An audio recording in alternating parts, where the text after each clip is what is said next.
Perfect. All right. So welcome everyone. And hello everybody here.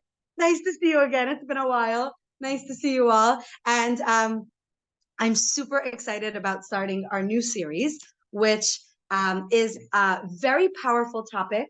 And it is a wonderful part of Torah to learn at any time. It's always a good time to learn any part of Torah. It's always a wonderful thing to learn Torah. But specifically, this week's Torah portion is the start of the book of Shemot. It is the second book in the 5 books of the Torah, and it is the perfect time to delve deep into the story of the Exodus from Egypt, and even going back a little bit before, which is where we'll start, the journey of the Jewish people in Egypt and beyond. And I just want to make something really clear. This is not a Parsha class, which means that we are not going to cover all of the topics that are in this week's Torah portion. And we're going to be following the story over the next several weeks, but it won't necessarily line up exactly with the Torah portion. But it is the season of the Torah portion that we're in now. So just to make that clear, if anybody specifically learns the Torah portion or listens to the Torah reading on Shabbat and it's like, hey, we didn't cover this, or wait, we covered this, but it's not in this week's Torah portion. Yes, we're not going specifically according to the Torah portion, but it will sort of match up. And I find that to be something so perfect and really hashgacha pratit, divinely ordained, that really Hashem is putting us in this moment to be learning this specific part of Torah, because there's a concept in Torah and specifically brought down in Hasidic thought of living with the times. In fact, the Alter Rebbe, the first Chabad Rebbe, would say that midarf leben midar Zeit, which is the Yiddish phrase for we have to live with the times. And this idea was questioned, like, what did he mean by this? We don't live in the day-to-day society. We don't get caught up in what's happening in the times, certainly not what's happening in the Time magazine, right? So what does it mean? And the Rebbe explained that what it means is to live with a parsha of the week. The time that we're in, thank you, Rachel, is always connected with the parsha of the week, that the Torah portion has lessons, has insights into our days, and we should live with the Torah portion. So our goal now is to mirror our Torah classes to an extent with the topics and the ideas that are discussed in the Torah portion. But more than anything, rather than just learning it as a story, which it's an incredible story, but more than that is to make the story relatable, to find little nuggets of wisdom and relatability and ways to bring meaning. Hello, Belina, feel free to stop in the kitchen and have a coffee. If you'd like, the coffee bar is set up at the counter and the cookies are here. And to bring it into our own lives, to make it applicable. So it's more than just a story. It's more than just history, but rather it's our story. So on that note, welcome to Egypt. How do we get to Egypt? The Torah portion begins in the book of Shemot by talking about the Jewish people living in Egypt. But we can't start the story without first understanding, how did we even end up there? How did the Jewish people end up in Egypt? Can anybody tell me? Joseph was sold into slavery. He was picked up on the way. There you go. Very good. He was sold into slavery by his brothers, and he ended up in Egypt.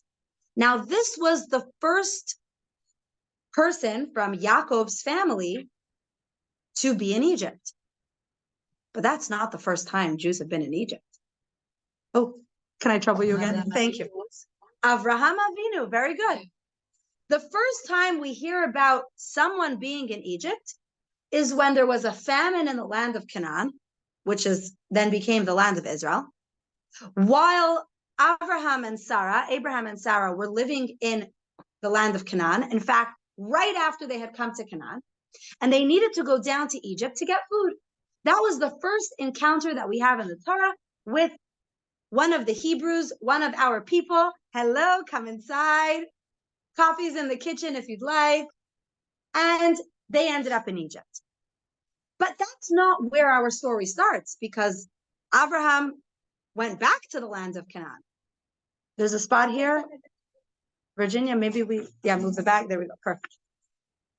We ended up in Egypt to stay in Egypt when Joseph came down to Egypt as a slave. But the knowledge that the Jews would one day end up in Egypt was actually a promise that God made to Abraham. So let's look at Abraham. And without any knowledge of Jewish history or the Torah, or if you know this very well, the idea is most poignant. Avraham Avinu was our first patriarch. He was the first person to forge a relationship with God based on his own faith. And he taught godliness and monotheism to the world. And God promised that his descendants would be the people that would be God's chosen people. But he only had one son, and his son was Yishmael. And Abraham knew that Yishmael would not carry on his faith. And God made a promise to Abraham. God told him to look up at the stars. And in a very romantic moment, God said, "You see the stars? That is how infinite your descendants will be. Your children will be as many as the stars and as many as the granules of sand." How will this be? How will this come about? Well, that's when God told Abraham what would happen. God said, your children would be strangers first. First, your children will suffer. And for 400 years, your children will be strangers in a land that does not belong to them. And after a series of extreme trial and tremendous challenges and much suffering, they will leave that land with a great fortune. And then they will be my nation. That's what God tells Abraham. And from when Yitzchak was born, Isaac, the next patriarch, was born. It would be, if we zoom out and look at history, it would be 400 years from the birth of Yitzchak until the Exodus in Egypt. So when Yitzchak was born, Abraham's next generation began. Now, they weren't living in Egypt then, but they were living in the land of Canaan during a time when their own land, the land of Israel, was occupied by other nations. So that is already the beginning of God's promise, that his nation would live in a land that doesn't belong to them. That started off even before they came down to Egypt, the land of Canaan. And then Isaac had his son Yaakov, and the story unfolds about Jacob and the 12 tribes, and they first travel to the land of Haran. Yaakov marries his wives, and he has his children, and then he goes back to the land of Israel, which is all of the last previous Torah portions. And Yaakov has 12 sons, Joseph being his most precious one. Not that he loved him more, but that he felt he needed the most attention. Yaakov had a special bond with Yosef. Firstly, because he had been born when Yaakov was already at an advanced age. And secondly, because he was the firstborn son of Yaakov's primary wife, Rachel. And so Yaakov and Yosef had this special bond. And Yaakov gave extra attention to Yosef, and his brothers were not happy about that. Now, there's many discussions about why the brothers did what they did, and it's not really the topic for this discussion. They had good intentions, but it ended up very badly. And they wanted to kill Yosef. They didn't end up killing him. Instead, they sold him into slavery, and he ended up in Egypt. And interestingly, we look at the brothers and we say, he sold Yosef into slavery? He ended up in Egypt? But we know that that was part of the plan. This has been promised to Abraham. The plan was that the Jews would end up in Egypt because this is what God had destined for the Jewish people. And Yosef ended up in Egypt. He was first a slave, but he quickly rose to power and he became the viceroy in Egypt, which sets the stage for when the Jews actually come down to the land of Egypt. Yaakov and his family come down to Egypt after the emotional reunion between Yosef and his brothers. And Yaakov doesn't just come down to Egypt to visit his son. He comes with his entire family. They are a delegation of 70 people. That was the extent of the entire Jewish nation at that point. They weren't called the Jewish nation yet, but this was Yaakov's family. And they come down to Egypt and they settle there. They move there. Yaakov knew that he was coming into Egypt and that his children would be slaves. And if we think about it, why did he go? If he knew that his children would end up in slavery, why did he go? And if we can say that he went because he wanted to see Yosef, well, he should have left. He should have gone to see Yosef, maybe stay there for a little bit of time, even a year or two, 5 years, however many years, but leave while he still can. But he didn't. He settled there. The Jews built homes, yeshivas. They really lived in Egypt permanently. They established themselves in the city of Goshen. They had a strong and permanent Jewish presence in the land of Egypt. So why did they go? Why did they stay there? Because God told him to. And because he knew ultimately that this is the journey that his children must endure.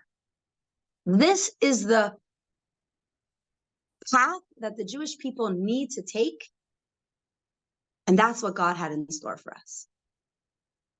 So before we can understand the story that happened, we need to understand why it was allowed to happen. So let's discuss, what was the purpose? What was the goal of living in Egypt? What was the outcome? Remember, what did God say would happen after the Jews would be slaves?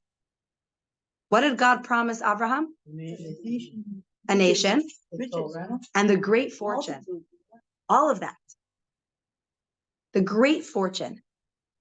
And Hasidic teachings delve deep into this idea. Imagine I told you that you and your family needed to suffer greatly and then you would be very rich. Would you take it? No. Yes or no? I don't know. You said no very quickly. Well, depends on the suffering, right? Yeah.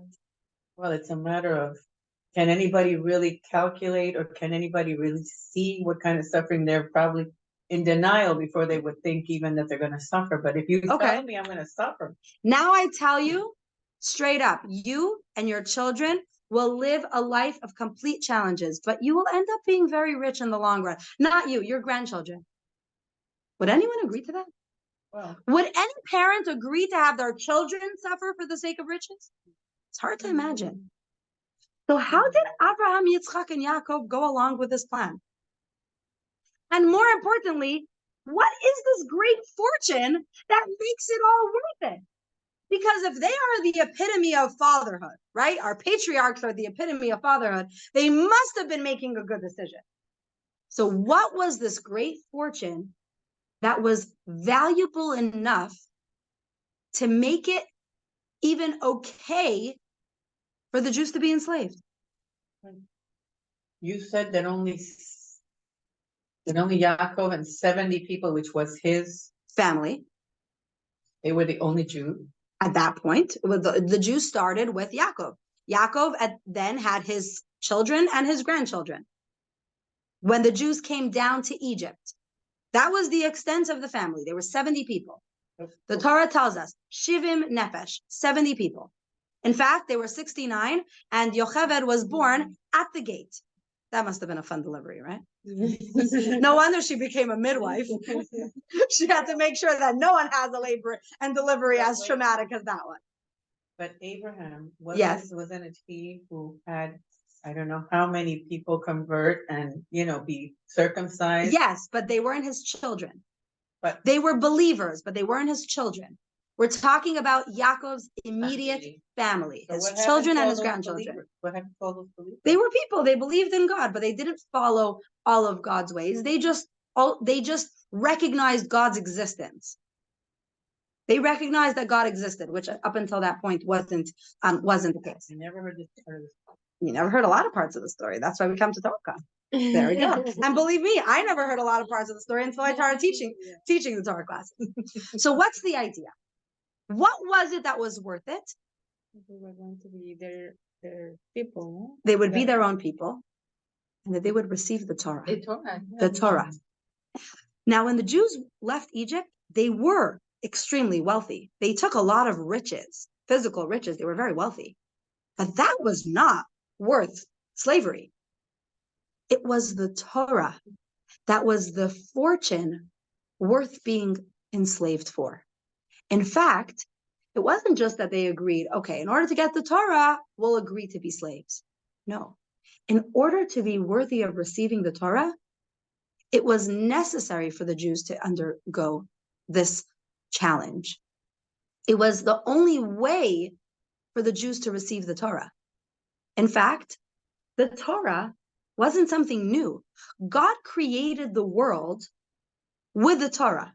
First there was the Torah, then there was the world. And God kept the Torah waiting for people who would be deserving of the Torah. In fact, it says, and the Talmud says, that if the Torah would not have been given, God would have stopped keeping the world in existence because there wouldn't have been a point. God created the entire world. God created humanity so that there could be people to keep the Torah. Without the people to keep the Torah, the world doesn't need to exist. So God recognized finally that there were people who could receive the Torah. When Abraham came into the world and was understanding godliness in the way that God intended, because up until Abraham, there were ups and downs. Humanity went up and down. There were the times of Adam, and then humanity sunk in. But between Adam and Noah, there were generations where they were sunk into the deepest depravities. And then came Noah, and he recognized God again, and God saved him and his family. But again, Noah's children did not follow along, and there were up and down. Nobody was keeping God. Nobody was keeping the world in the way that God wanted it to be in existence until came Abraham. And Abraham not only managed to believe in God, but to pass it on to his children. And that's where God said, I have my nation who could keep the Torah. But in order for the nation to be able to keep the Torah properly, they need to be diamonds. They need to sparkle and shine. But it's a difficult process for a diamond to sparkle and shine. It has to be cut, and it has to undergo a lot of pressure, and it has to go a lot of heat treatment, right? If you pull a diamond out of the ground, it's not ready to be put in a ring. Oh, I just noticed I'm not wearing my rings. It's not ready to sparkle and shine. It needs to go through an incredible process. Oh, can someone open the door? Yeah. They're at the door. I didn't. Oh, and Vered's here, and we're coming. The cookie, there were many more before. Don't worry, please have more. And this experience of being polished, to be able to sparkle and shine and be worthy of being a gem in a piece of jewelry that can be in the right setting, requires a lot of pressure on the part of the diamond. The diamond undergoes a lot. Hello, come on in, welcome. Pull up some more chairs, Vered, I just realized your jacket's in my house. I know. It was in my car for 2 weeks and I just took it out yesterday. Don't worry, we'll get it to you. Oh, And that's when the Jewish people came down to Egypt. So now that we have this perspective of understanding, how did they get there? and why it was necessary for the Jews to end up in Egypt, which is for the sake of the Torah, now we can truly understand where the story of Parshat Shemot begins. So when the Jews were in Egypt, it started off great. Joseph was the viceroy in Egypt. He was the second in command. He was the one who had saved all of Egypt because there was a terrible famine, and the only nation of the world that had food and storage was Joseph, because he had been stockpiling food for 7 years prior. So Egypt was secure. Not only that, every other nation had to buy food from Egypt. So they were giving tremendous amounts of money for food, and Egypt had plenty because they had been stockpiling. And Egypt was able to become the empire, the leading nation of the world, because they were in control. When everybody needs one land, well, that ruler becomes the ruler of all of the lands. And so Egypt was in its prime. And the Jews were in a great position because there was a Jewish viceroy. And not only that, when Yaakov came down to Egypt, the famine stopped. The miraculous experience that Yaakov brought with him was that the Nile overflowed when Yaakov entered the land of Egypt. So now, not only did they have all of the stockpiling of food, they didn't even need it anymore because there was bounty in the land. And so the Jews were in a great position. Financially, spiritually, they had their yeshiva set up, they had their houses of Torah, they had their leaders, they had their teachers, everything was great. And politically, they were wonderful. In Egypt, at the beginning. They accepted the Jews without a problem? When Joseph was viceroy, everything was great. And then the Torah portion starts now. Joseph passed away. It was his generation, all of the patriarchs of the tribes, Joseph's son, Yaakov's sons, Joseph and his brothers, they all passed away, and that entire generation slowly died out. And now we have the next generation. And the next generation is a generation of very proud Jews. They weren't really called Jews yet, they were called Hebrews. A very proud people who want to maintain their status in Egypt and are trying to straddle two worlds: their incredible belief in God and their desire to fit in with Egyptian culture. And they tried to stay on top in Egypt, but they were not willing to give up their Jewish identity. So they tried making friends and getting political positions and being part of the government and all of those things. They tried that. But they stuck together and maintained their Jewish identity. They never changed the way they dressed. The men continued to wear their tzitzit. The women maintained their modest dress, even though that was not the norm in Egypt. The Egyptian women were not particularly known for their modesty, but the Jewish women maintained their mode of dress. They continued to speak the holy language. They continued to speak Lashon HaKodesh. They continued to speak Hebrew, and they did not change their names. And in fact, the sages tell us that it was in the merit of this that they were able to maintain their Jewishness, and that they were able to stick together and maintain their Jewish unity and identity because they didn't change their dress, they didn't change their names, and they didn't change their language, which teaches us a powerful lesson about our Jewish identity. What identifies us as Jews is the way we dress, it is the way we speak, and it is how we call ourselves, how we present ourselves to the world, which is essentially our name. And we should always be proud of that.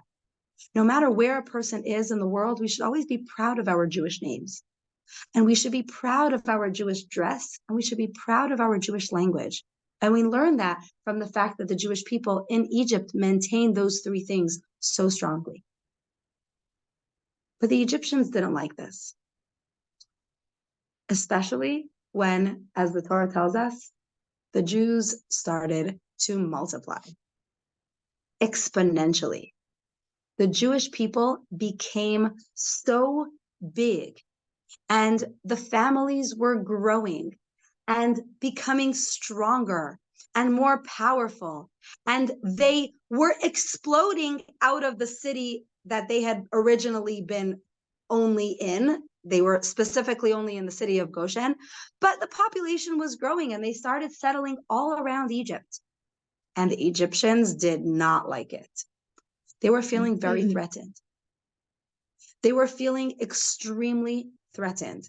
And this is a story that is the root of all of anti-Semitism.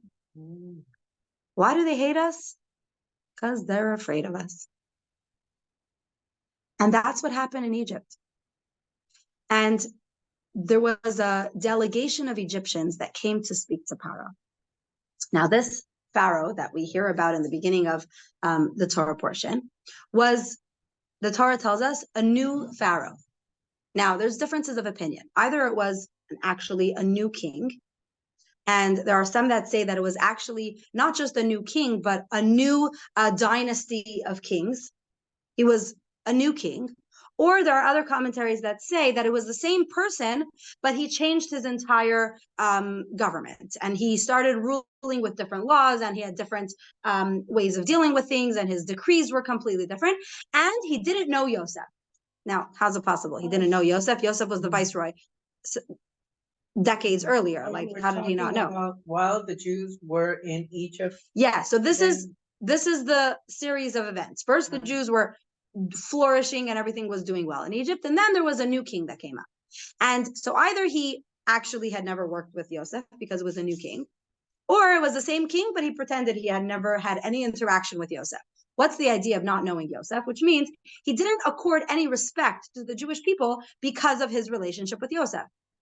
If you value your relationship with someone, you're going to treat their family with respect. But this new Pharaoh didn't want to treat the Jewish people with respect. And so he pretended he had no connection with Joseph. And there's now a really big Jewish problem. What's the problem? So there's the ministers and the advisors, they all have a meeting with Pharaoh. And this is how the conversation goes. And of course, I'm paraphrasing a little bit, but conversation goes, Pharaoh, we got an issue. What's the issue, Your Majesty, Your Highness? Well, the issue is as follows.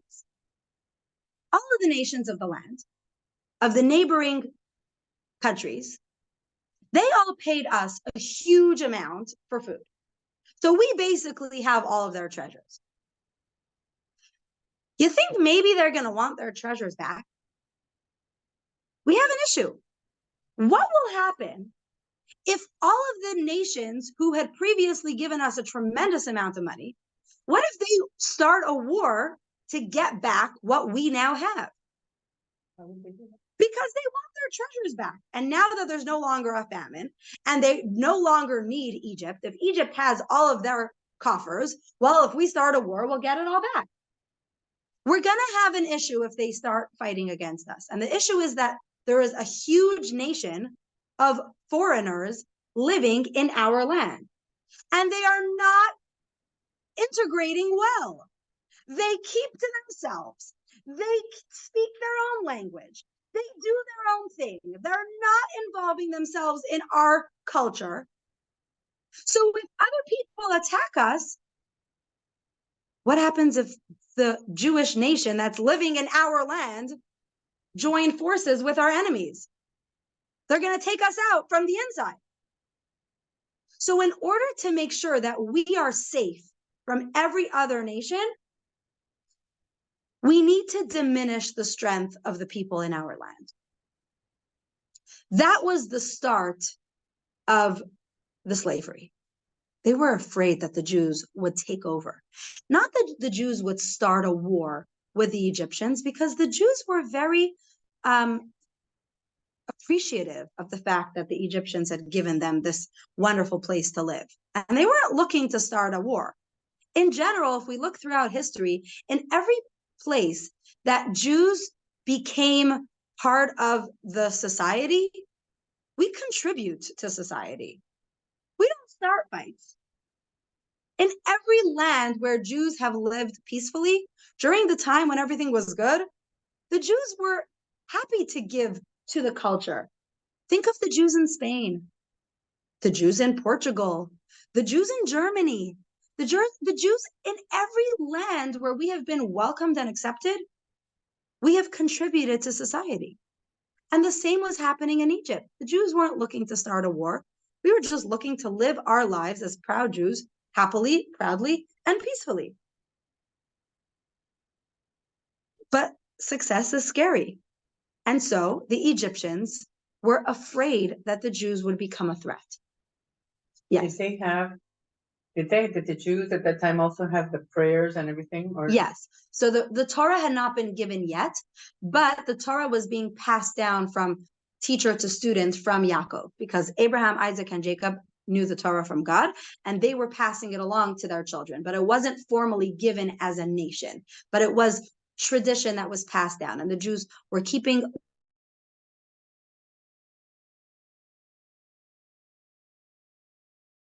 And so now Paro says, all right, so what are we going to do? We need to outsmart the Jews. We can't just start a genocide. It's not going to work. First of all, the Jews are very strong. And even though we don't start wars, we fight back. And we win when we fight back. And it's not going to look good. All the other nations are not going to be happy to see that we're committing genocide over here. So we need to do this smartly. And the first step of the slavery was to diminish the strength and the emotional energy of the Jews. So what did they do? They said, well, let's start small.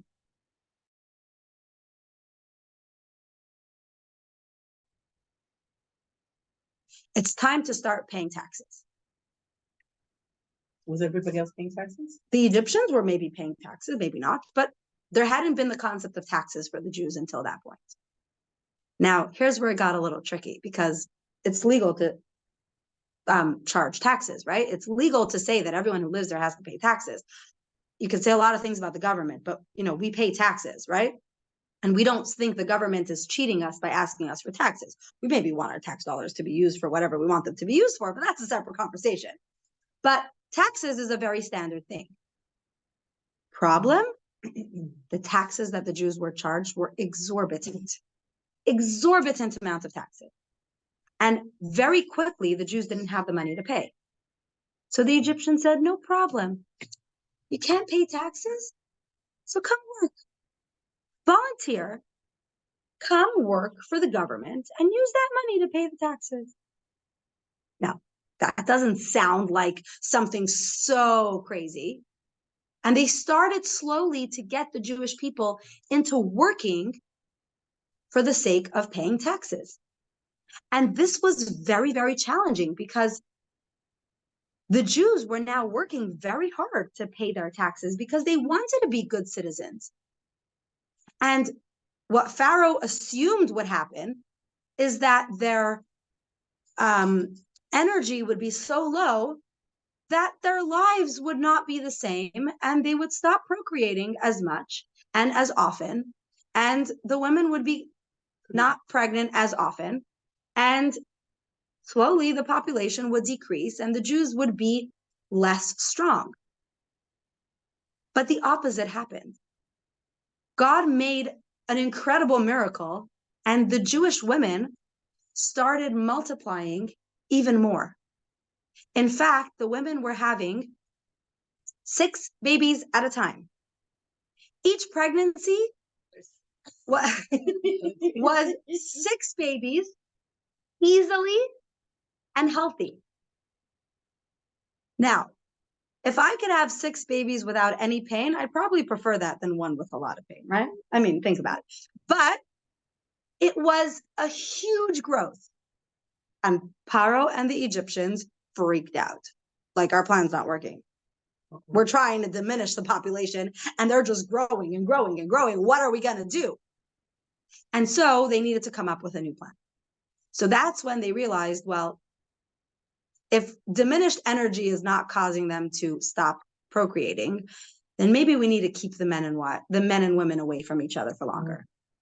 So then what did they do? We need to actually enslave them. But if we tell them you're now slaves, they might revolt. So there was a big announcement in all of the land. Paro is starting an incredible building project, and everyone is invited to come join this beautiful new project that we are doing. We're building new cities in Egypt. The population is growing. We need more place for people to live. Not only that, the treasuries are bursting because Egypt is doing so well. Look at all these people growing. Let's build new cities, and everyone is invited to work and be part of this incredible new project. And the Jews said, sounds like a good idea. It seems like the Egyptians are welcoming us and our growth into the land. Let's go build these cities. And the Egyptians showed up to work as well. And there was this incredible energy. And all the Jews had to sign up and register and put their names. All of the Jewish men had to register with their names and everything. And they all showed up to work. And the work starts. And what do they need to do? They need to form bricks and build walls out of bricks, building pyramids out of bricks. And the Egyptians are working and the Jews are working. And all of a sudden, there's these trumpets and this music playing and this huge entourage. And who shows up at the workforce? Pharaoh himself. And Pharaoh had in his royal garbs, he always had this chain around his neck, and there was an idol that was always attached. And the Jews see, what does Pharaoh have hanging from his big necklace? A bricklayer's mold. The king himself is going to make bricks with us? So they started working with even more energy and even more excitement. And of course, their productivity goes up because they're all part of this incredible frenzy. And Pharaoh gets down and dirty and starts shoveling and building bricks. And this is incredible. This is not slavery. I mean, this is an incredible project to be part of. And at the end of the day, the Egyptian government officials go around and they see each Jew, how many bricks they made, and they marked it down. So this individual made 400 bricks today, and this individual made 600 bricks. And the registration forms included the quota of bricks, the total that they had made. Thank you so much for your help. Come back tomorrow. And the Jews all came back the next day. But very quickly over the next few days, the vibe changed greatly. All of a sudden, the Egyptians were promoted to taskmasters, and the Jews were the ones who had to continue doing the bricks. But remember that total that they had been so proudly able to make on that day when their productivity was so high? Now the taskmasters told them, this is your quota. You cannot leave until you make this amount of bricks every single day. Now that was impossible because on the first day they were working with this tremendous amount of energy, but that's not a sustainable amount of work. And if they weren't able to complete their quota, they were not allowed to leave and they were beaten. And that was very, very devastating for the Jews. Now, there were a lot of Jews at the workforce, and the Egyptians came up with this incredible idea. How can we keep track of every single person and see exactly how much they're doing? Well, we need officers to oversee that. What would be the best type of torture for the Jews? To appoint Jewish officers. And so there were Jewish officers who were forced to oversee their fellow Jews and ensure that they would meet their quota. And they were instructed to whip the Jews who were not working fast enough. And at the end of the day, the Egyptian taskmaster, and it worked quite well, it was very efficient for the Egyptians, because for every 100 Jews, there were 10 Jewish officers. So one Jewish officer was responsible for 10. That allowed every Egyptian officer to now know what was going on with 100 Jews, because there were 10 Jewish officers under his command. At the end of the day, the Jewish officer was hoping that the Jews had done their quota, right? But the Egyptian taskmaster would see who's short and would ask the Jewish officer who didn't fill their quota, who needs to be beaten. And the Jewish officers refused to say. They refused to beat their Jewish brothers, and they refused to tell their Egyptian masters who deserved the beatings. And they got the beatings themselves.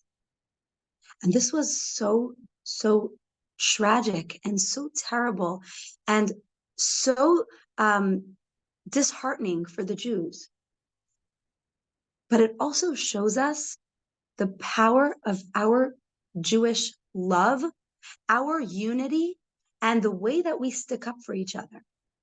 In fact, those Jewish officers merited to serve as the judges of the Jews in the desert. When Moshe Rabbeinu was appointing the Sanhedrin, the group of judges who would lead the Jewish people and pass judgment on the Jews, God said, choose those. I know that they will be the ones to pass judgment most fairly, most efficiently. They deserve that honor. Unfortunately, not all of them survived. And it was so difficult for the Jews. And the men were coming home less and less frequently. And that's exactly what Pharaoh wanted. Now the men were so weak, there would be no way that they could fight back. And if they're never going home, well, then their wives will not be able to get pregnant. And the Jewish women recognized what was happening. And this is the time where we start to see the strength and the tenacity and the faith of the Jewish women in that generation. They went out to the fields to go to their husbands, and they brought their husbands food. And in fact, they made themselves beautiful so that their husbands would still be attracted to them, even though their husbands were going through so much. And they maintained Jewish continuity by being intimate with their husbands in those places so that they could keep the Jewish people alive. They recognized what Pharaoh was trying to do, and they refused to give in. They refused to be destroyed. And so, despite the slavery, the Jewish people continued to grow, and they were blessed, and they were flourishing. And who do you think doesn't like that very much? Pharaoh and the Egyptians. And so the next stage of slavery continues now. And Pharaoh forces the Jewish men and Jewish women to perform acts of slavery and to work in the fields. In fact, there was a point where Pharaoh just wanted to be terrible. So he forced the women to do the men's labor, and he forced the men to do the women's labor, because then they wouldn't even be able to do it efficiently, because the men had no idea how to wash the clothing and cook in the Egyptian homes, and they were forced to do all of those jobs, which made it even more difficult. And the women were forced to go to the work sites and work backbreaking work in the fields and all of that. And it was so, so difficult. Yet they maintained their strength as much as possible. There were so many times where the men were like, let's just die. Okay, there's nothing more we could do. but the women were the ones encouraging their husbands, fortifying their husbands, making themselves beautiful to make their husbands feel joy.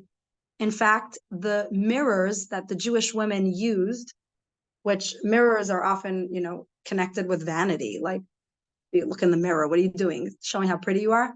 Those mirrors that the Jewish women used were actually later on put together to fashion one of the vessels in the Holy Temple. They were made out of the women's mirrors because God recognized the value that the women placed on their beauty for the sake of encouraging their husbands to continue having children despite the challenge. And life was very hard for the Jews in Egypt now.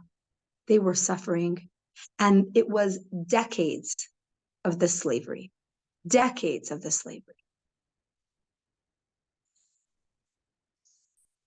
And Pharaoh wasn't happy. He wasn't satisfied because the Jews were continuing to grow. And now he needs a new plan. Because if keeping the adults weak is not working, then we need to stop the babies from being born. And that is when the horrific decree of killing the baby boys was put into practice. Pharaoh needs a way to get rid of all of the baby boys because he felt that the boys would become men, which would be the threat. And if there would be no Jewish men, then the Jewish girls would grow up to just marry Egyptian men, and the Jewish nation would be lost. He severely underestimated the power of the Jewish women. It was not a good idea. The Jewish women were the ones who got us through. And he calls the Jewish midwives.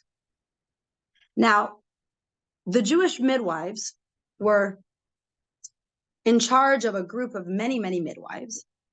And he wants the Jewish midwives to be the ones to kill the baby boys. And of course, they refused. Pharaoh gave them explicit orders. Every baby boy that is born, you should make sure that the baby comes out not breathing, and then tell the mother that it was a stillborn. Cover the baby's airways, kill the babies, but make it look like it was a natural death. And they refused. They did not even entertain the idea of listening to him. And the Torah tells us that they didn't listen because they feared God. They didn't fear Paro, they feared God. And they knew that they have a sacred duty to not only keep these babies alive, but to nurture these babies, because these babies are being born to mothers who are taking great sacrifice to have children at this time. And so they ignored the command and they made sure that the babies were thriving. And Paro doesn't know what to do. How could he get these babies to be dead? And so he calls the midwives and he says, why didn't you listen to me? And they say, listen, there's nothing we could do. The Jewish women give birth so quickly that by the time we get there, they've already given birth. And he says, really? Is that possible?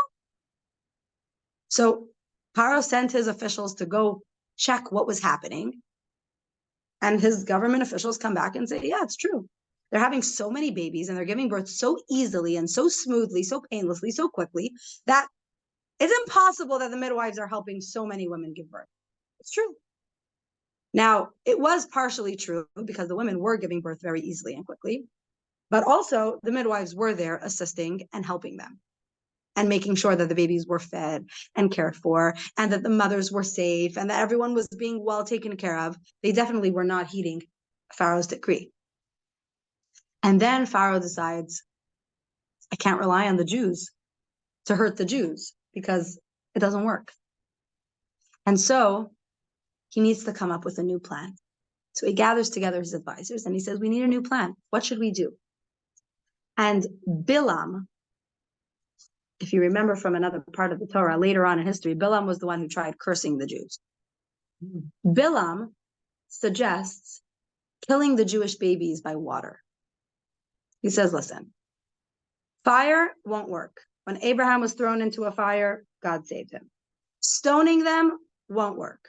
When Yaakov went to sleep on the mountain, the stones protected him. Stones are not going to hurt the Jews. They knew this? They knew this. Yes, he was a sorcerer. He was a wizard. He had a lot of knowledge of background, which is why he was a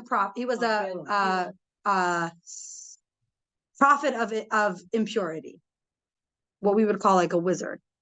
And we can't kill them by the sword, because the last time someone tried to kill by the sword, Yaakov was saved. Esav was not able to kill Yaakov. The only thing that we can do is water, because God promised that he would never bring a flood again. So if we kill the baby boys by water, God will not be able to retaliate with water, because he promised never to bring a flood. That's what Bilam said. And Pharaoh thought, that's excellent logic. Let's do that. While they were making the plan, the astrologers come in. And they say, Pharaoh, we've seen something in the stars. In the stars, we see that there is a Jewish boy who will be born, and he will be the one to save the Jews.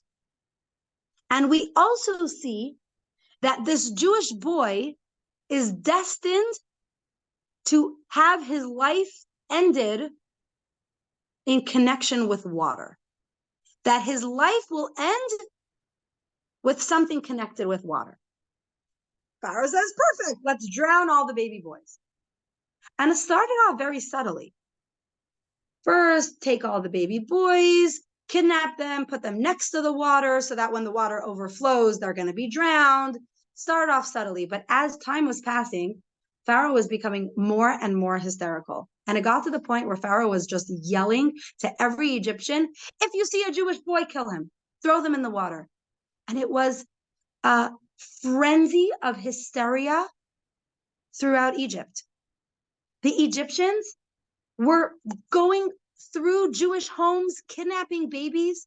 They were checking to see when each Jewish woman was pregnant, marking down her due date, forcing her to say when she's going to give birth. And then the day that she was supposed to give birth, they would pounce on them to see if it was a baby boy and take the baby. It was horrific. It's like, and the Jews, the Jews were incredibly afraid. Incredibly afraid. And it got to the point where one of the leaders of the Jews, Amram, and his wife, Yocheved was the head midwife, they decided to separate because they felt like, how can we bring children into the world when there's a 50% chance that we're going to have a child who will be killed? And they separated. And when they separated, so many Jews followed suit. But they already had 2 children, and one of them was the young girl Miriam. And Miriam had prophecy, and she knew that her parents were supposed to have this child who would save the Jews. And she recognized that what her parents were doing was wrong. And using every bit of Jewish female chutzpah, she approached her father and said, what you're doing is even worse than Paro. Your decree to not have any more children will guarantee no Jewish children. What Pharaoh is doing only means that there are no Jewish boys, but at least there will be Jewish girls to continue, because Jewish identity follows the mother. But what you're doing is going to ensure no more children altogether. And her parents realized that she was right. And so they remarried. And Yocheved got pregnant. And it was a scary time for her, because she knew that if she has a baby boy, her boy is going to be taken away. And she was forced to disclose her due date, but she gave birth 3 months early.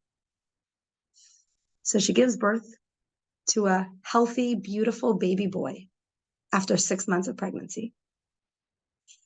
And the light of this boy emanated throughout the entire home. And she recognized that this child was going to be the leader of the Jewish people who would take them out of slavery. And this child would be the one that Miriam had prophesied about. And she hid the baby in her home. And for 3 months, she was able to hide her baby because nobody was expecting her to have given birth. Nobody knew that she had given birth. But after 3 months, she knew that they're going to come and take her baby and throw him in the water. And so she took matters into her own hands. She fashioned a box, a flotation device of sorts, a little boat. She lovingly put her child into this box, which was made out of material that floats like wicker, and she covered it in tar so that it would be waterproof, and she made the inside clay so that it should be comfortable and soft and it wouldn't smell badly of the tar, and she put him inside this box. She brought him to the river, and she placed him gently in the river. When the Egyptians came to her home, "Did you have your baby?" He said, "Yes, I had a baby boy. He's already in the river." So the Egyptians thought that another Egyptian had already come and taken her baby and thrown him in the river. Her baby was in the river, but her baby was alive. And this is the birth of Moshe. And Moshe survived